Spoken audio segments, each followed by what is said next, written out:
Scan for Sovi, your AI bestie. I got your back. Calculus problems often look intimidating, but we can solve this one quickly by analyzing the given points and applying the Intermediate Value Theorem to find truth.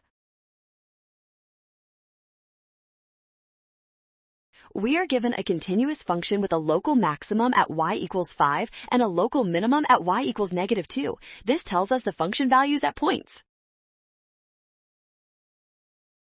Since the function is continuous, it must take on every value between -2 and 5. Because 0 lies in this interval, the function must cross the x-axis somewhere today.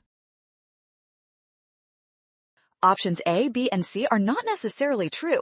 Horizontal tangents or inflection points depend on derivatives, which are not guaranteed to exist or behave this way for all continuous functions. Nailed it! Scan the code you can learn better with Sovi. Avoid assuming smoothness while skipping continuity. Always apply the IVT and check all given options.